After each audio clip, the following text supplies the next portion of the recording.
gotta focus on yourself, on your faith, on your dreams, on your mind, on your health, yeah. You gotta work, never tell, keep your head down, find what you love and excel, yeah.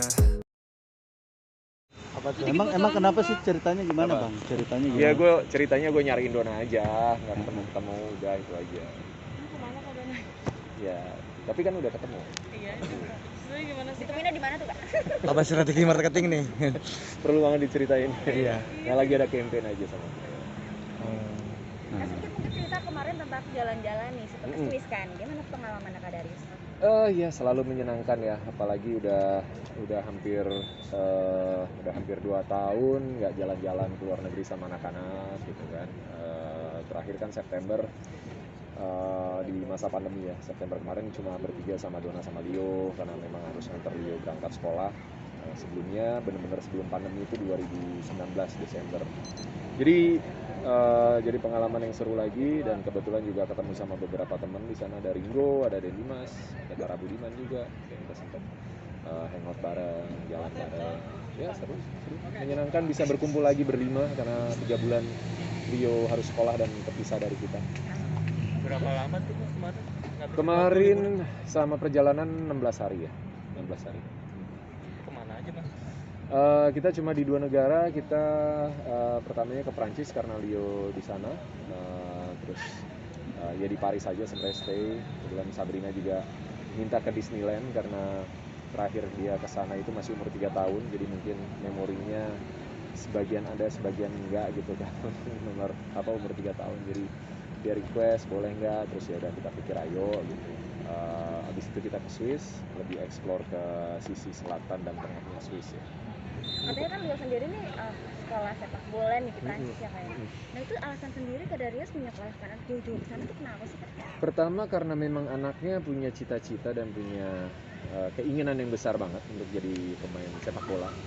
Kalau Leo dan Diego ya dua-duanya. Kalau Leo tapi masih punya cita-cita kedua lah gitu. Nah, aku bilang sama mereka dari mereka masih SD, kalau mau jadi pemain bola ya harus belajar di tempat di mana kiblat sepak bola dunia ada gitu ya. Jadi mungkin yang liganya terbaik gitu ya. Ya di Eropa. Terus kita coba wujudin itu. Kita ngobrol panjang dari Leo kelas 6 SD sebenarnya. Sempat berpikir sama Dona mungkin lulus SD masuk SMP langsung di sekolahin ke sana, tapi ternyata kita ngeliat Leo-nya belum siap waktu itu. Akhirnya begitu dia naik kelas 3 ya, naik kelas 3 SMP, kita ngeliat anaknya udah siap dan dia benar-benar selama 2 tahun dia tunjukin komitmen yang tinggi untuk latihan, untuk ningkatin performance-nya dia, dan ya diterima di sekolahnya dan akhirnya berangkat gitu. Jadi ya mudah-mudahan ini kita bukain jalan. Selebihnya ya tergantung anaknya seberapa besar keinginannya dan kemauannya untuk terus berkembang, belajar dan jadi yang terbaik, jadi terbaik versinya dia. Ya seneng, cuma kalau aku sama Dona sebenarnya kan apa aja cita-cita anak-anak, nggak harus jadi pemain bola gitu ya. Kebetulan ternyata 2 anak cowok ini, bahkan Sabrina juga sebenarnya sempat minta masuk ekskul bola gitu. Cuma aku sama Dona, aduh jangan deh, udah kakaknya aja gitu. Kita yang malah agak ngebatasin gitu. Tapi kakak-kakaknya memang aktif banget dan latihan terus. Mereka nggak pernah komplain, mereka selalu berusaha untuk jadi lebih baik lagi.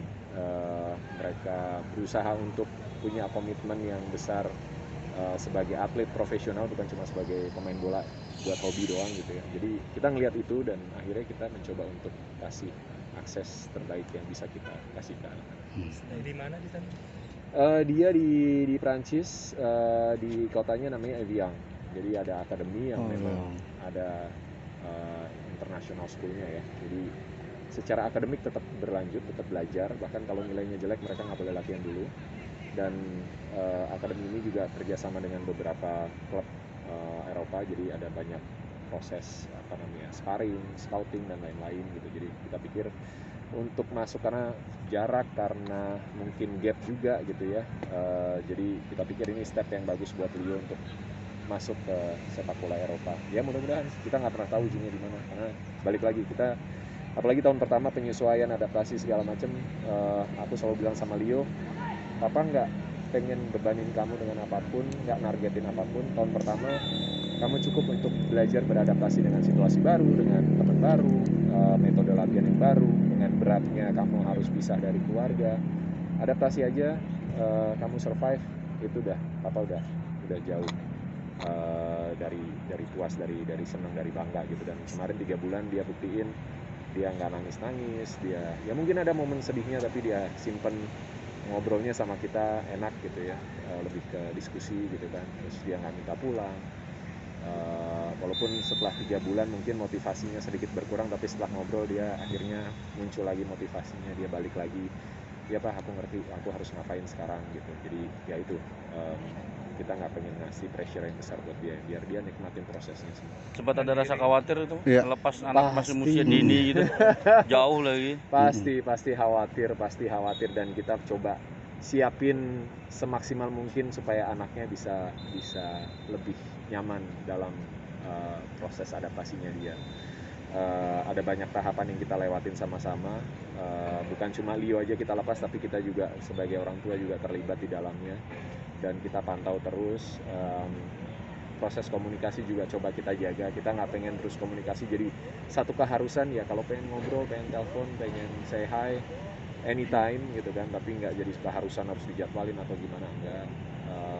Tapi intensitas dan kualitasnya yang kita cari di sana gitu, jadi supaya anaknya juga tenang. Nggak gampang 14 tahun tinggal jauh dari orang tua, tapi pengalaman dari sekolahnya sendiri bilang bahwa anak-anak itu begitu udah lewat masanya, mereka udah ikut kegiatan, udah nggak ada waktu lagi buat mikir yang lain-lain karena memang capek banget dan padat banget kegiatannya. Tapi biasanya seorang ibu nih yang nggak bisa menutupi nih rasa khawatir, sedih bahkan segala macam. Kalau Kak Dona gimana? Ya ada momen-momennya, momen-momen haru mungkin ya, ketika lagi ngobrol berdua atau telepon sama Leo misalnya, atau kita lagi diskusi masalah apa yang udah berjalan selama ini gitu, pasti adalah momen harunya Dona gitu ya.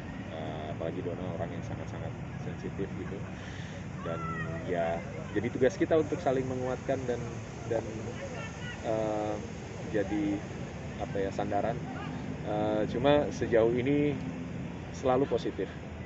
Apa yang kita rasain itu selalu positif. Kita ngelihat Leo, kita sangat-sangat bangga dan berpikir Leo anak yang sangat hebat, bisa survive. Bahkan ketika masuk setelah libur gitu ya, masuk lagi ke center, dia sama sekali bebannya lepas, dia langsung jalan ke center dan begitu pisah ya udah gitu, dia tahu apa yang harus dilakuin, nggak ada drama-drama yang aneh-aneh gitu kan. Dan begitu kita udah sampai Indonesia, kita berkabar juga ya udah semua kayak aman, normal gitu. Walaupun kita tahu pasti deep down dia mencoba begitu keras untuk bisa ngelewatin semuanya dan bertahan gitu. Kak, benar nggak sih kemarin liburan selain juga menjenguk Leo di Perancis, jadi satu momen yang romantis buat Kak Daris dan Kak Dona untuk menjalankan honeymoon lagi? Kita mah honeymoon tiap hari. Ya kebetulan momennya itu lagi anniversary ke-15 juga. Tadinya kan kita aku bikin rencana tadinya pengen ngerayain lah, ada perayaan kecil sama keluarga dekat dan teman-teman dekat, mungkin di Bali, terus kita ribau di chapel gitu atau apa gitu kan, yang kita bisa ngerasain momen yang mungkin lebih intens lagi. Tapi ternyata situasinya nggak memungkinkan karena Leo ada di luar dan harus lewatin proses karantina segala macam. Jadi akhirnya ya udah deh, kita liburan aja bareng sama anak-anak. Walaupun sempat mikir untuk di cancel karena situasi pandemi, Omicron di luar juga lagi naik gitu ya, tapi akhirnya setelah dipertimbangkan ya udah deh kita berangkat, tapi langkah preventifnya kita jagain anak-anak kitanya juga biar sehat dan nggak bawa virus gitu ya. Dan kebetulan pas tanggal 30 aku kasih surprise buat Dona. Sebenarnya sebelumnya sempat ngisengin gitu karena kita bikin kayak foto lah buat memori gitu kan bareng sama Rio Motret. Terus aku sempat ngasih cincin gitu, terus cuma pas udahannya Rio bilang propertinya diambil lagi. Padahal itu sebenarnya cincin beneran, cuma Dona udah seneng gitu dikasih, begitu diambil cuma properti gitu kan, kelihatan banget ngarep gitu. Tapi kan belum tanggal 30, jadi maksudnya kalau dikasih di situ juga nggak seru kan, tapi buat momen foto tuh kayaknya pas aja gitu. Dan akhirnya pas lagi di Bern, lagi di Swiss, aku kasih lagi gitu, dan ya jadi momen yang indah lah buat kita berdua bersama anak-anak juga. Kak, jauh dari gosip nih, apa sih Kak yang membangun komunikasi atau seperti apa nih? Ya begitulah, dijalanin aja Mbak, happy aja. Kita hidup kan udah banyak masalah. Kalau bisa sama pasangan sama keluarga, ya kalau ada masalah pasti ada masalah, cuma kita selesaiin sama-sama lah. Dan udah 15 tahun komunikasinya udah sama-sama ngerti harus ngapain, dan kita tetap jaga semuanya supaya tetap hangat, nggak cuma jadi rutinitas gitu doang sebagai suami istri atau sebagai orang tua gitu ya. Jadi secara emosi juga tetap dekat gitu, dan selalu saling nyariin kalau lagi jauhan. Ini kayak gini nih pasti masuk mobil udah WhatsApp lagi saya kayak Hobi motornya nih Kak, masih bisa, cuman jangan naik motor juga nih. iya, Kenapa nih? ini main motor sekarang justru Dona yang juga ikut keracunan dan minta diajakin touring terus. Nanti minggu depan kita rencana mau touring ke Bali. Kenapa akhirnya hobi motor nih Kak? Emang dari dulu dari kecil sebenarnya main motor, memang motoris gitu ya. Jadi memang pakai motor sehari-hari gitu. SMA juga motoran, kuliah motoran gitu. Cuma sempat berhenti, ada jeda cukup panjang 2009 sampai 2015 lah, baru mulai balik motoran lagi karena jalanan makin macet, kerjaan juga nggak memungkinkan untuk aktif motoran gitu kan. Dan ketika anak-anak udah mulai besar, kayaknya itu salah satu kenapa jadi punya waktu luang untuk me time juga, dan akhirnya ngambil selain bola yang memang dari dulu jadi rutinitas, ngambil hobinya motoran lagi gitu. Terus akhirnya main off-road, akhirnya mulai ketemu sama teman-teman yang seru-seru dan touring. Udah punya koleksi nih Kak motor nih. Motor aku bukan kolektor, nggak suka koleksi, tapi ya yang memang off-road ada 2 gitu kan, bisa ganti-ganti lah gitu. Terus kalau buat touring ada 1 yang santai kayak Vespa, ada 1, baru ngambil lagi 1 yang spesial. Kak doang juga. You gotta focus on yourself, on your faith, on your dreams, on your mind, on your health, yeah. You gotta work, never tell, keep your head down, find what you love and excel, yeah.